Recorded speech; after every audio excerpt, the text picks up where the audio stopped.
Hello student, this is Poonam Thakur and you are watching Pegasus Study Group and this is chapter 8 exercise 8.4 का ये question number second है।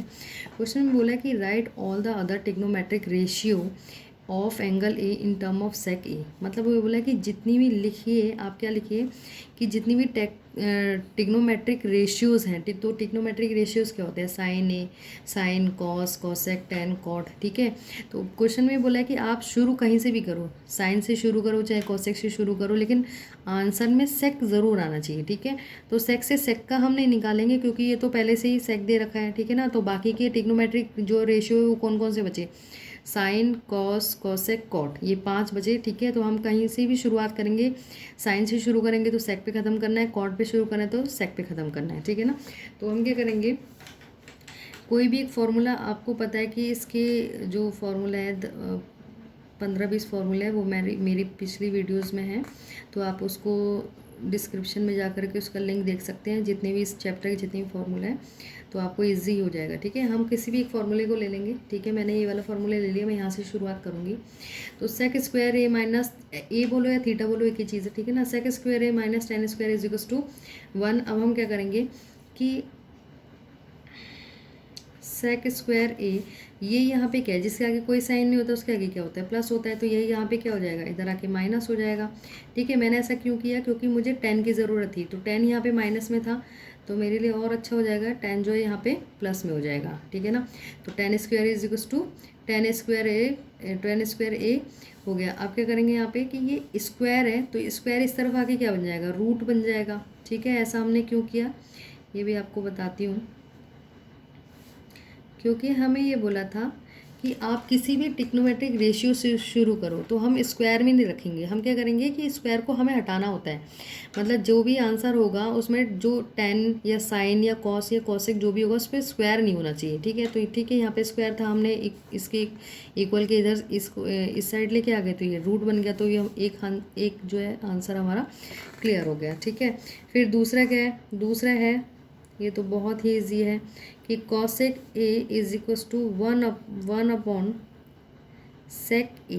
इसका तो सीधे सीधे रिलेशन होता है, तो कोई ज़रूरत नहीं है। ठीक है, किसी भी कोई भी ट्रिक लगाने की।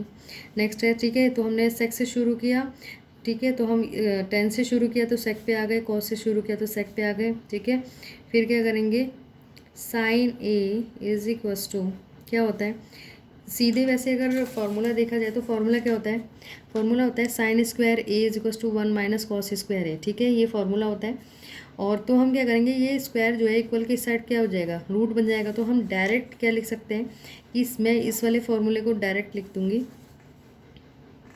Sign A sorry sine A is equals to क्या हो जाएगा, 1 माइनस कॉस स्क्वायर ए, और यहाँ पे ये पहले स्क्वायर होता है तो स्क्वायर इस साइड आके क्या बन जाता है, रूट बन जाता है। ठीक है, इसको इग्नोर कर देना। ठीक है, फिर क्या करेंगे कि sine A equal to 1 minus cos क्या होता है, कॉस को हम कैसे क्या लिख सकते हैं, तो cos is equal to 1 upon sec होता है। अगर आपको फॉर्मूला तो याद है आपको, तो तुरंत आपको पता लग जाएगा कि कॉस को सेक लिख सकते हैं, 1 अपॉन सेक लिख सकते हैं।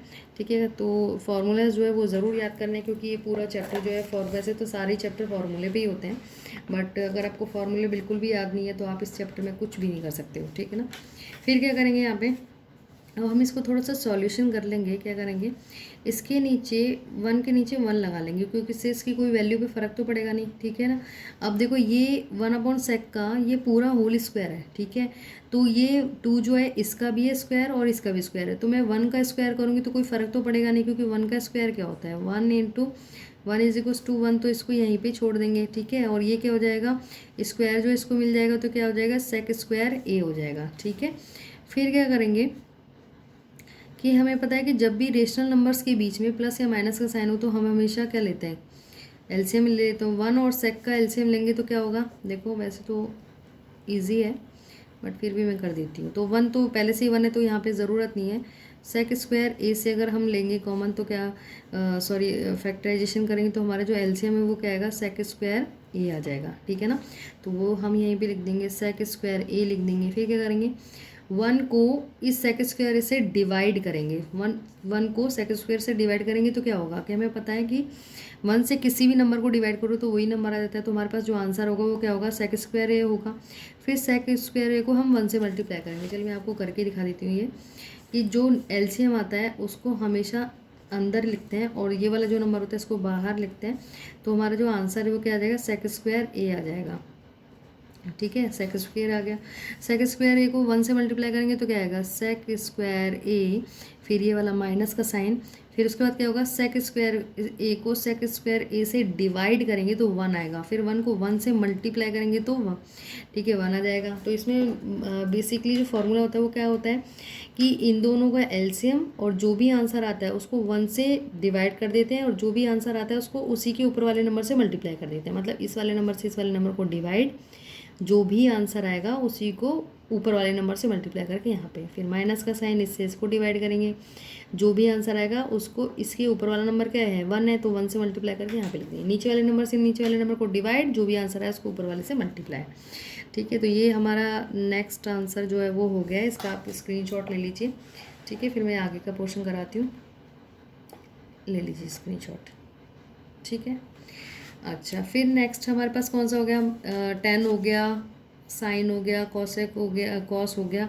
अब हम थोड़ा सा ही ले लेते हैं, कॉट ले लेते हैं। ठीक है, कॉट ए, फिर उसके बाद कॉसेक ले लेंगे। ठीक है ना, तो कॉट इज इक्वल्स टू क्या होता है, कॉट होता है 1/10। ठीक है, वही अगर फॉर्मूलेज आपको याद होंगे तो आपको पता होगा कि कॉट 1/10 होता है।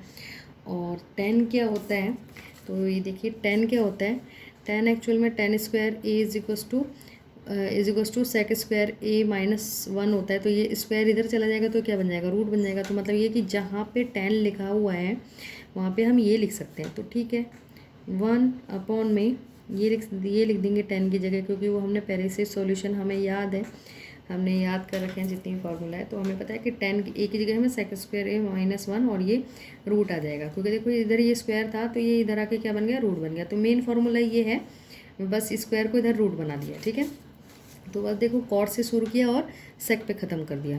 तो नेक्स्ट हमारा आंसर ये है। फिर क्या बचेगा हमारा, कॉसेक बचा, ये इसका लास्ट टर्म है। Cosec A is equals to क्या होता है, सीधे में पता है 1/sin होता है। और साइन की जगह हम क्या लिख सकते हैं,